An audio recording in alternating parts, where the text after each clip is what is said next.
بسم اللہ الرحمن الرحیم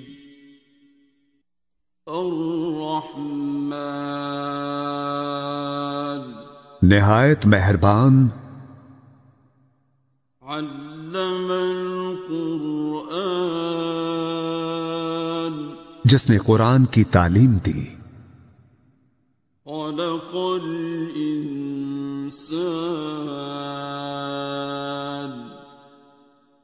علمہ البیان اسی نے انسان کو پیدا کیا اور اسے بولنا سکھایا۔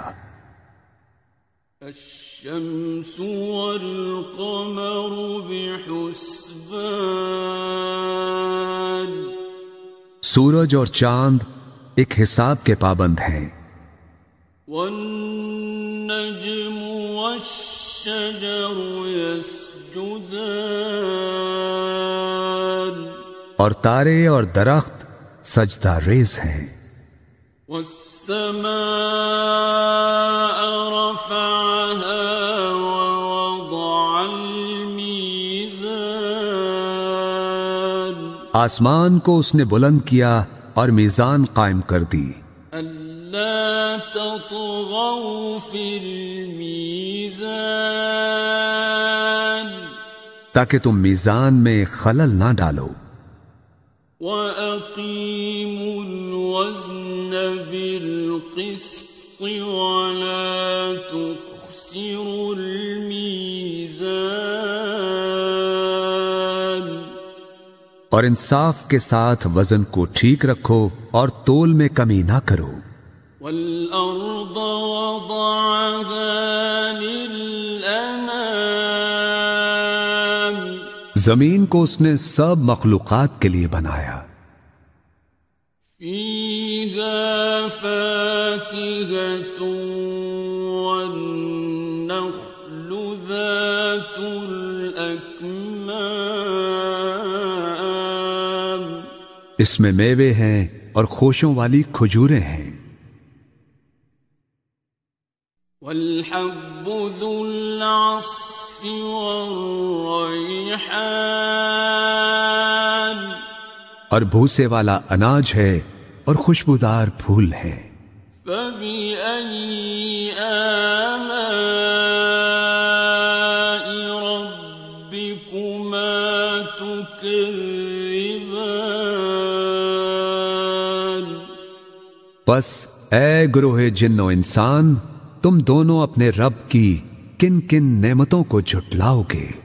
خَلَقَ الْإِنسَانَ مِنْ صَلْصَالٍ كَالْفَخَّارِ اسی نے انسان کو ٹھیکری کی طرح بجتے ہوئے خشک گارے سے بنایا، وَخَلَقَ الْجَانَّ مِن مَّارِجٍ مِّن نَّارٍ اور جنات کو آگ کے شعلے سے پیدا کیا۔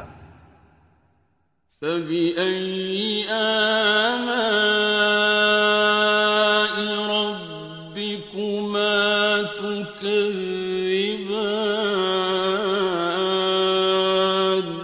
بس تم دونوں اپنے رب کی کن کن نعمتوں کو جھٹلاؤ گے۔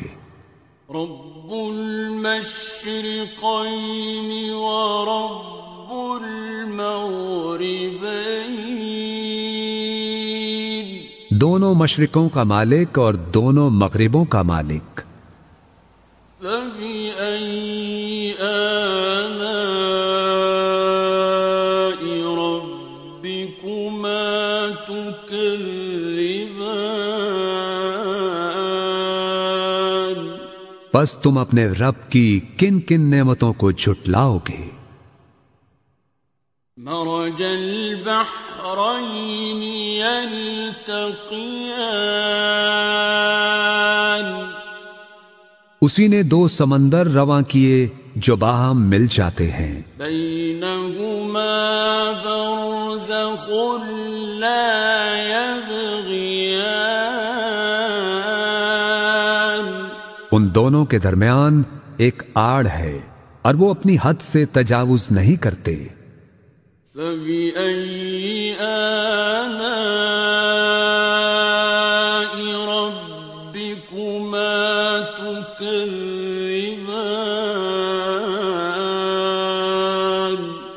پس تم اپنے رب کی کن کن نعمتوں کو جھٹلاؤ گے؟ يَخْرُجُ مِنْهُمَا اللُّؤْلُؤُ وَالْمَرْجَانُ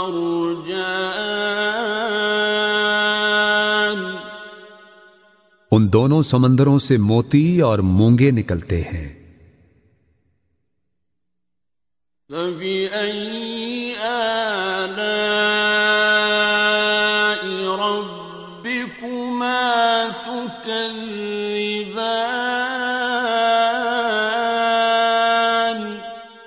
پس تم اپنے رب کی کن کن نعمتوں کو جھٹلاؤ گے؟ وَلَهُ الْجَوَارِ الْمُنشَآتُ فِي الْبَحْرِ كَالْأَعْلَامِ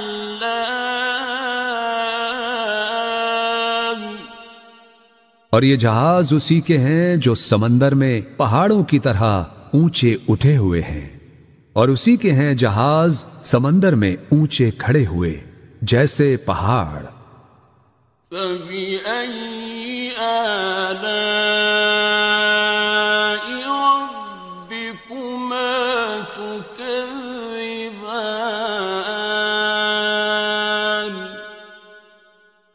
پس تم اپنے رب کی کن کن نعمتوں کو جھٹلاؤ گے؟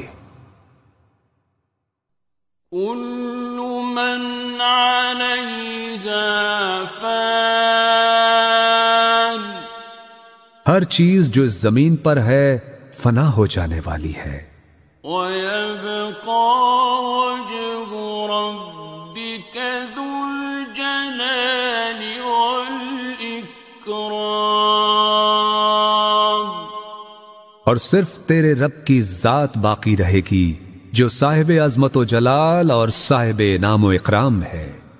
فَبِأَيِّ آلَاءِ رَبِّكُمَا تُكَذِّبَانِ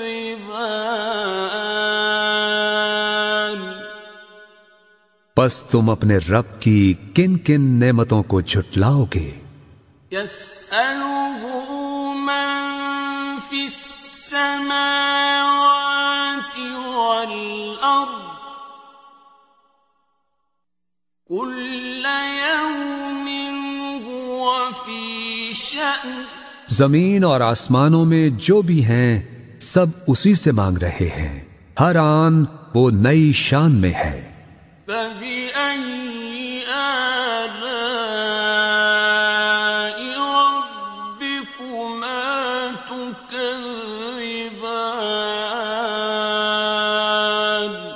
پس تم اپنے رب کی کن کن نعمتوں کو جھٹلاؤ گے؟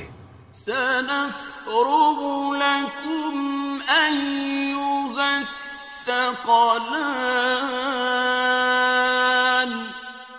اے گروہ انس و جن، ہم عنقریب تمہارے حساب کی طرف متوجہ ہوتے ہیں۔ فَبِأَيِّ آلَاءِ رَبِّكُمَا تُكَذِّبَانِ پس تم دونوں اپنے رب کی کن کن نعمتوں کو جھٹلاؤ گے؟ يَا مَعْشَرَ الْجِنِّ وَالْإِنسِ إِنِ اسْتَطَعْتُمْ أَن تَنفُذُوا مِنْ أَقْطَارِ السَّمَاوَاتِ وَالْأَرْضِ فَانفُذُوا اے گروہ جن و انس، اگر تم اس بات پر قدرت رکھتے ہو کہ آسمانوں اور زمین کے کناروں سے باہر نکل سکو تو تم نکل جاؤ۔ لا تنفذون إلا بسلطان تم نہیں نکل سکتے بغیر اس کی اجازت کے۔ فبأي آلاء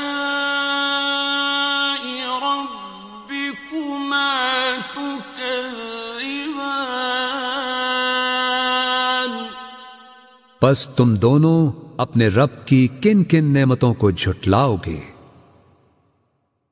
يرسل عليكما شواظ من نار ونحاس فلا تنتصران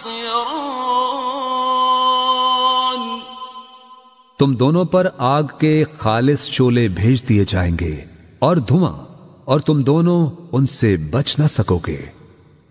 فَبِأَيِّ آلَاءِ رَبِّكُمَا تُكَذِّبَانِ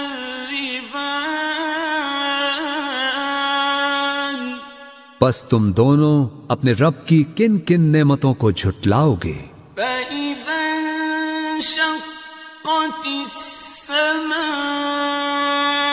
فَكَانَتْ وَرْدَةً كَالدِّهَانِ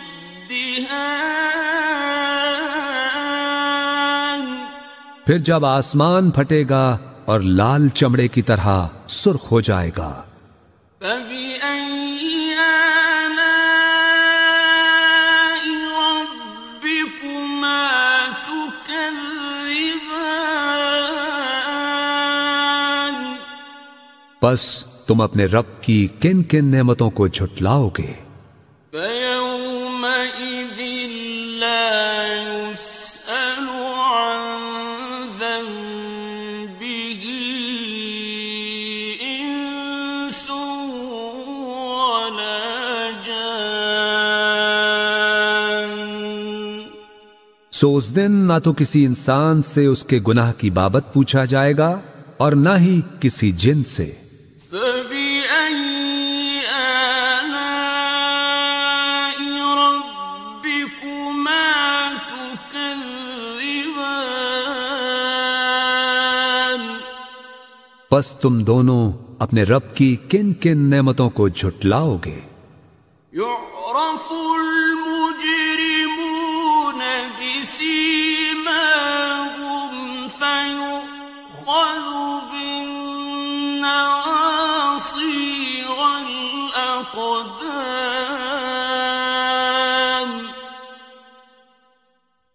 مجرم اپنے چہروں سے پہچان لیے جائیں گے اور انہیں پیشانی کے بال اور پاؤں سے پکڑ پکڑ کر گھسیٹا جائے گا۔ فَبِأَيِّ آلَاءِ رَبِّكُمَا تُكَذِّبَانِ پس تم اپنے رب کی کن کن نعمتوں کو جھٹلاؤ گے؟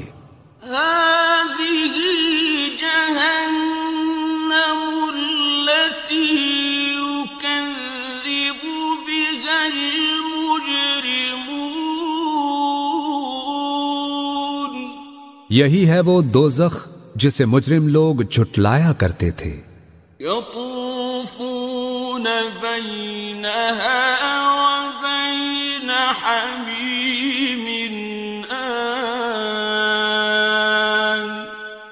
اور وہ اس میں اور کھولتے گرم پانی میں گھومتے پھریں گے۔ فَبِأَيِّ آلَاءِ رَبِّكُمَا تُكَذِّبَانِ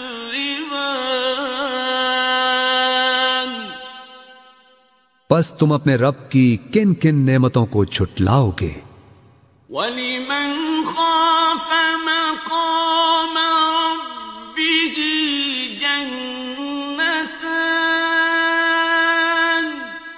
اور ہر اس شخص کے لیے جو اپنے رب کے حضور پیش ہونے کا خوف رکھتا ہو دو باغ ہیں۔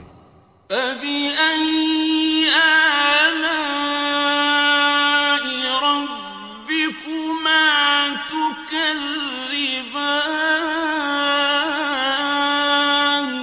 پس تم اپنے رب کی کن کن نعمتوں کو جھٹلاؤ گے؟ ذَوَاتَا أَفْنَانٍ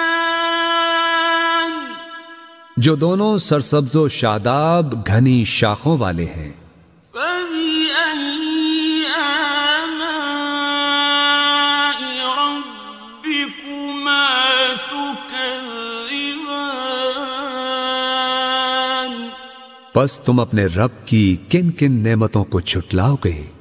فيهما عينان تجريان ان دونوں میں دو چشمے بہہ رہے ہیں۔ فبأي آلاء ربكما تكذبان پس تم اپنے رب کی کن کن نعمتوں کو جھٹلاؤ گے؟ فيهما من كل فاكهة زوجان ان دونوں میں ہر پھل اور میوے کی دو دو قسمیں ہیں۔ فبأي آلاء ربكما تكذبان تو تم اپنے رب کی کن کن نعمتوں کو جھٹلاؤ گے؟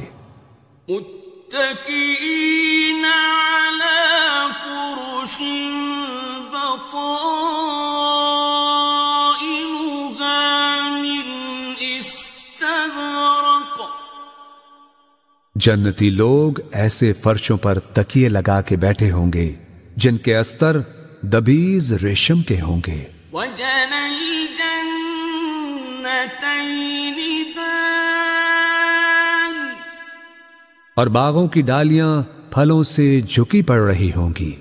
فبأي آلاء ربكما تكذبان پس تم اپنے رب کی کن کن نعمتوں کو جھٹلاؤ گے؟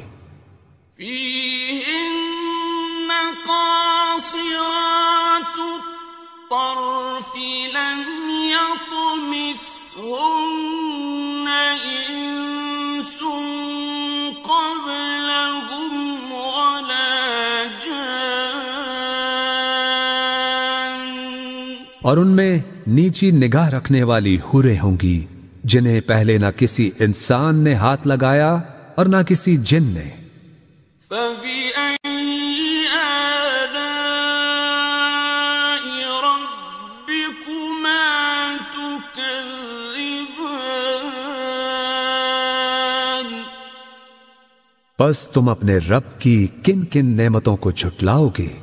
كأنهن الياقوت والمرجان گویا وہ حوریں یاقوت اور مرجان ہیں۔ فبأي آلاء ربكما تكذبان پس تم اپنے رب کی کن کن نعمتوں کو جھٹلاؤ گے؟ هل جزاء الإحسان إلا الإحسان نیکی کا بدلہ نیکی کے سوا کچھ نہیں ہے۔ فبأي آلاء ربكما تكذبان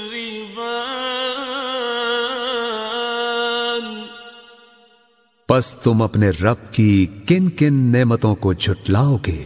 ومن دونهما جنتان اور ان دو باغوں کے علاوہ دو باغ اور ہوں گے۔ فبأي آلاء ربكما تكذبان پس تم اپنے رب کی کن کن نعمتوں کو جھٹلاؤ گے؟ مدهامتان گھنے سرسبز و شاداب۔ فبأي آلاء ربكما تكذبان پس تم اپنے رب کی کن کن نعمتوں کو جھٹلاؤ گے؟ فيهما عينان نضاختان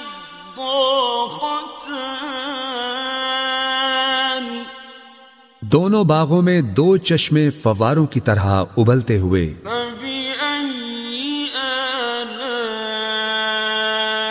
ربكما تكذبان پس تم اپنے رب کی کن کن نعمتوں کو جھٹلاؤ گے؟ فيهما فاكهة ونخل ورمان ان دونوں میں پھل اور کھجوریں اور انار ہیں۔ فبأي آلاء ربكما تكذبان پس تم اپنے رب کی کن کن نعمتوں کو جھٹلاؤ گے؟ فيهن خيرات حسان ان میں بھی خوبصورت و خوبصورت حوریں ہیں۔ فبأي آلاء ربكما تكذبان پس تم اپنے رب کی کن کن نعمتوں کو جھٹلاؤ گے؟ حور مقصورات في الخيام ایسی حوریں جو خیموں میں پردہ نشین ہیں۔ فبأي آلاء ربكما تكذبان پس تم اپنے رب کی کن کن نعمتوں کو جھٹلاؤ گے؟ لم يطمثهن إنس قبلهم ولا جان انہیں پہلے نہ کسی انسان ہی نے ہاتھ سے چھوا ہے اور نہ کسی جن نے۔ فبأي آلاء ربكما تكذبان پس تم دونوں اپنے رب کی کن کن نعمتوں کو جھٹلاؤ گے؟ متكئين على رفرف خضر وعبقري حسان اہل جنت سبز قالینوں پر اور نادر و نفیس بچھونوں پر تکیے لگائے بیٹھے ہوں گے۔ فبأي آلاء ربكما تكذبان پس تم اپنے رب کی کن کن نعمتوں کو جھٹلاؤ گے؟ تبارك اسم ربك ذي الجلال والإكرام بڑا بابرکت ہے تیرے رب کا نام، بڑائی والا اور عظمت والا۔ بسم الله الرحمن الرحيم ياسين والقرآن الحكيم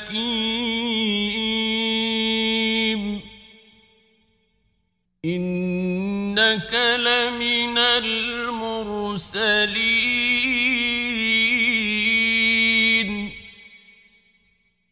على صراط مستقيم تنزيل العزيز الرحيم لتنذر قوما ما أنذر آباؤهم فهم غافلون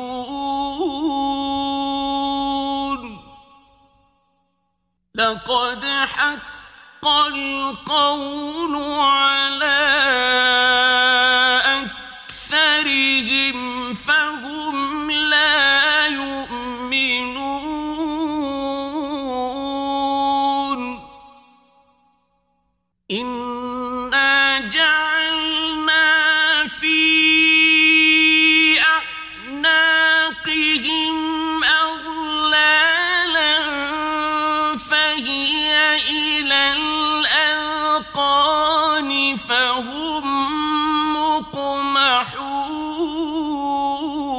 مقمحون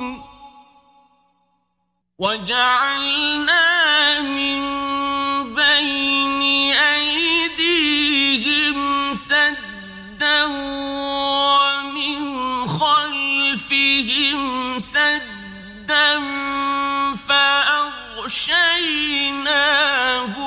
فهم لا يبصرون وسواء عليهم أأنذرتهم أم لم تنذرهم لا يؤمنون إنما تنذر من اتبع الذكر وخشي الرحمن بالغيب فبشره بمغفرة وأجر كريم إنا نحن نحيي الموتى ونكتب ما قدموا وآثارهم وكل شيء أحصيناه في إمام مبين واضرب لهم مثلا أصحاب القرية إذ جاءها المرسلون إذ أرسلنا إليهم اثنين فكذبوهما فعززنا بثالث فقالوا إنا إليكم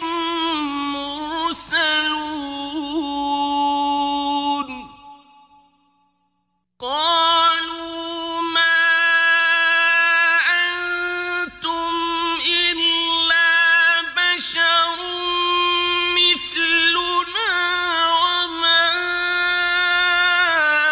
أنزل الرحمن من شيء إن أنتم إلا تكذبون قالوا ربنا يعلم إنا إليكم لمرسلون وما علينا إلا البلاغ المبين قالوا إنا تطيرنا بكم لئن لم تنتهوا لنرجمنكم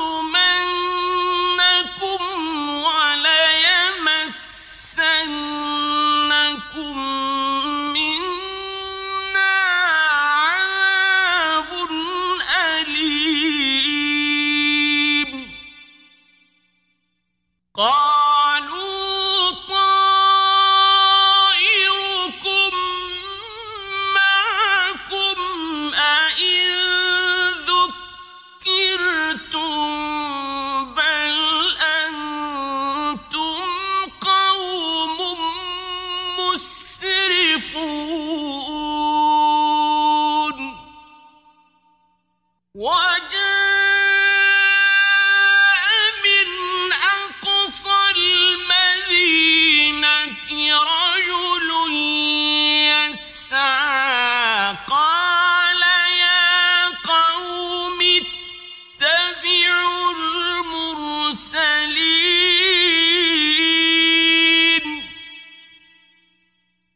شفاعتهم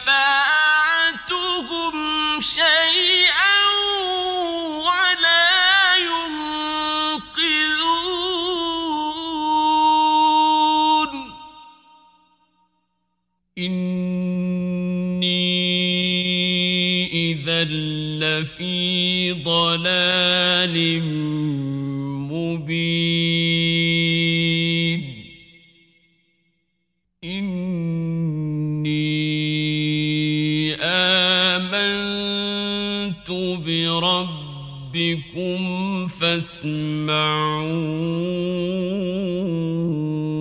فاسمعون قيل ادخل الجنة قال يا ليت قومي يعلمون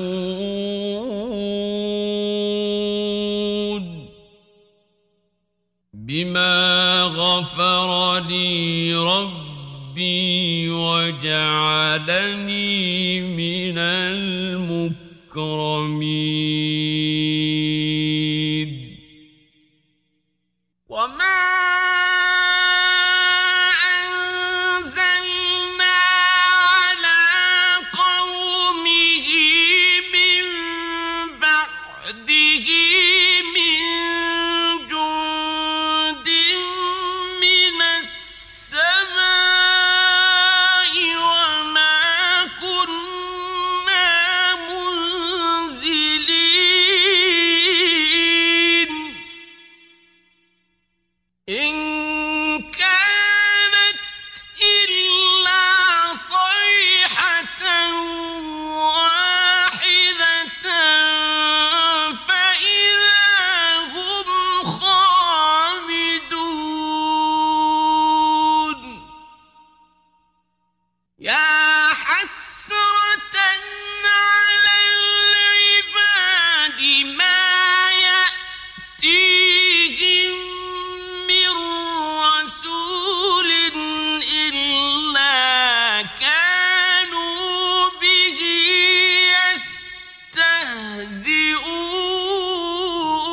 يستهزئون ألم يروا كم أهلكنا قبلهم من القرون أنهم إليهم لا يرجعون وإن كل لما جميع لدينا محضرون وآية لهم الأرض الميتة أحييناها وأخرجنا منها حبا فمنه يأكلون وجعلنا فيها جنات من نخيل وأعناب وفجرنا فيها من العيون ليأكلوا من ثمره وما عملته أيديهم أفلا يشكرون سبحان الذي خلق الأزواج كلها مما تنبت الأرض ومن أنفسهم ومما لا يعلمون وآية لهم الليل تسلخ منه النهار فإذا هم مظلمون والشمس تجري لمستقر لها ذلك تقدير العزيز العليم والقمر قدرناه منازل حتى عاد كالعرجون القديم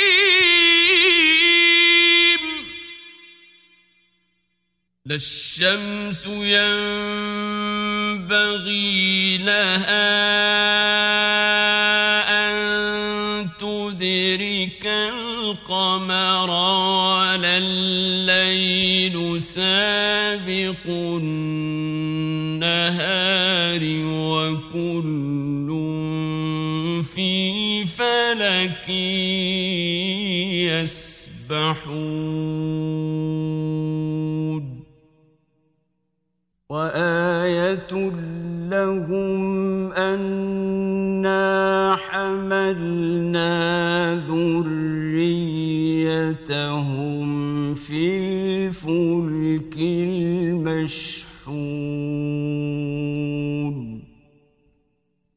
وخلقنا لهم من مثله ما يركبون وإن نشأ نغرقهم فلا صريخ لهم ولا هم ينقذون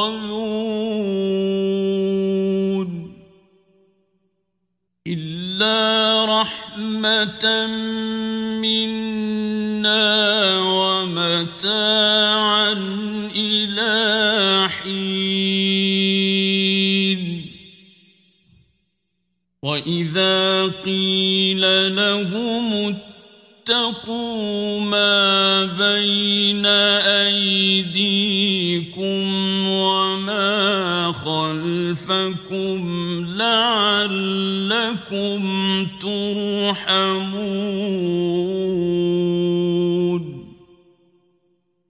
وما تأتيهم من آية من آيات ربهم إلا كانوا عنها معرضين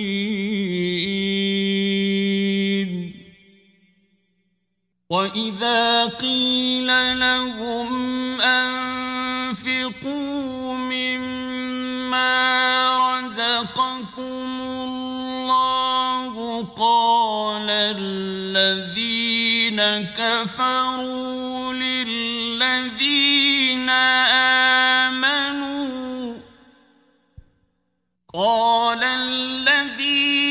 كفروا للذين آمنوا أنطعم من لو يشاء الله أطعمه أنطعم من لو يشاء الله أطعمه إن أنتم إلا في ضلال مبين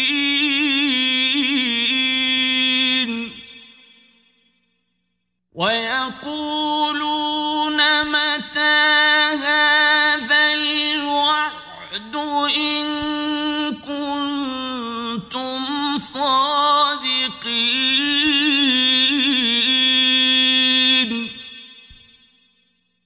ما ينظرون إلا صيحة واحدة تأخذهم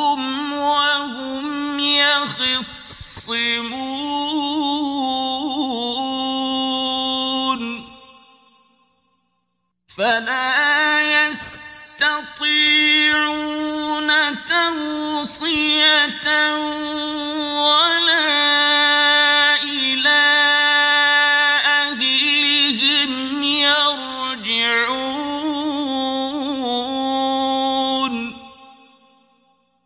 ونفخ في الصور فإذا هم من الأجداث إلى ربهم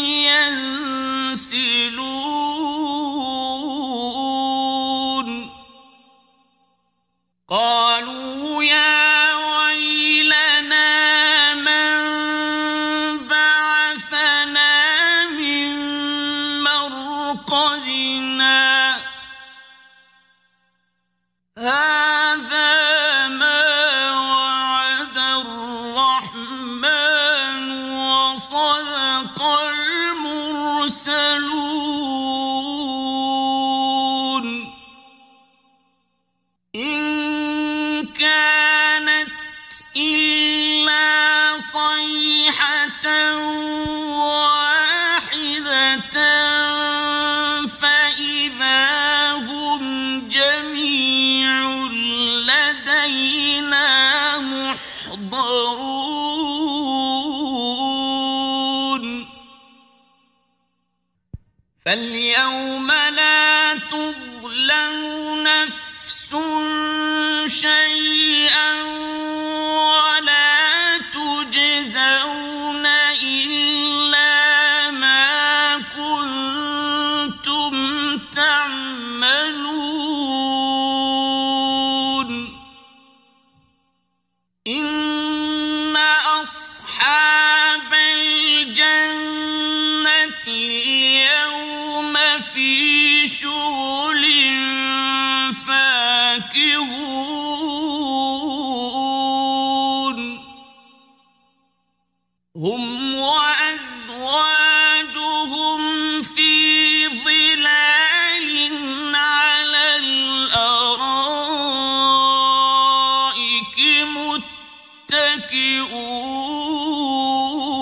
متكئون لهم فيها فاكهة ولهم ما يدعون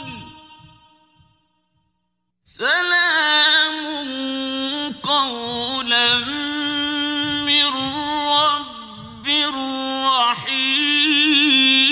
رحيم وامتازوا اليوم أيها المجرمون ألم أعهد إليكم يا بني آدم ألا تعبدوا الشيطان إنه لكم عدو مبين وأن اعبدوني هذا صراط مستقيم ولقد أضل منكم جبلا كثيرا أفلم تكونوا تعقلون هذه جهنم التي كنتم توعدون اصلوها اليوم بما كنتم تكفرون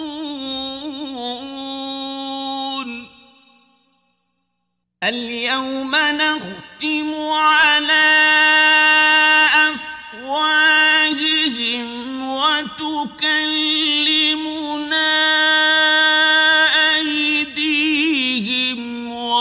تشهد أرجلهم بما كانوا يكسبون ولو نشاء لطمسنا على أعينهم فاستبقوا الصراط فأنى يبصرون ولو نشاء لمسخناهم على مكانتهم فما استطاعوا مضيا ولا يرجعون ومن نعمره ننكسه في الخلق أفلا يعقلون وما علمناه الشعر وما ينبغي له إن هو إلا ذكر وقرآن مبين لينذر من كان حيا ويحق القول على الكافرين أولم يروا أنا خلقنا لهم مما عملت أيدينا أنعاما فهم لها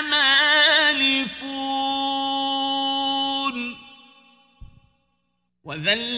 وذللناها لهم فمنها ركوبهم ومنها يأكلون ولهم فيها منافع ومشارب أفلا يشكرون واتخذوا من دون الله آلهة لعلهم ينصرون لا يستطيعون نصرهم وهم لهم جند محضرون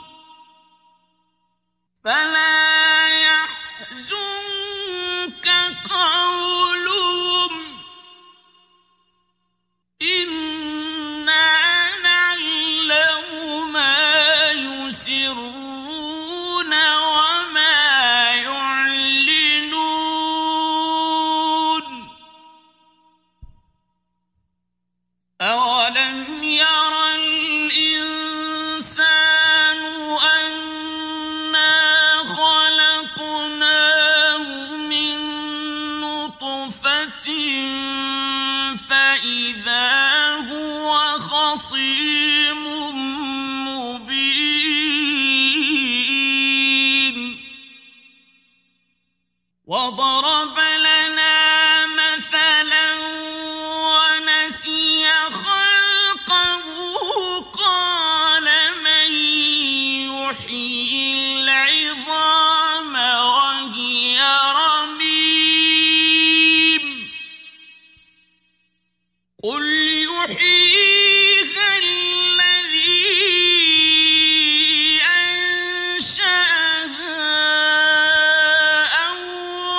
مثلهم بلى وهو الخلاق العليم إنما أمره إذا أراد شيئا أن يقول له كن فيكون فسبحان الذي بيده ملكوت كل شيء وإليه ترجعون